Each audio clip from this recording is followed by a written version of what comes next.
أخطر حاجة إنك تفضل مركز على الفكرة.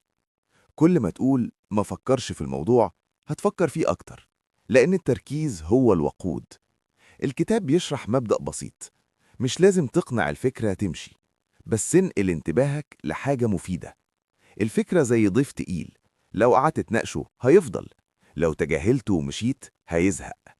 لما يجي القلق قوم اعمل حاجة، اتحرك، اكتب، اقرأ، كلم حد. التحرك بيسحب الطاقة من الفكرة. مش معنى إن الفكرة لسه موجودة إنك فشلت، معنى إنك بني آدم. المهم، هل هتقعد معاها ولا هتكمل طريقك؟ كل مرة تنقل انتباهك بوعي أنت بتقوي نفسك وبتضعف الفكرة. التحرر مش إن الأفكار تختفي، لكن إن تأثيرها يقل.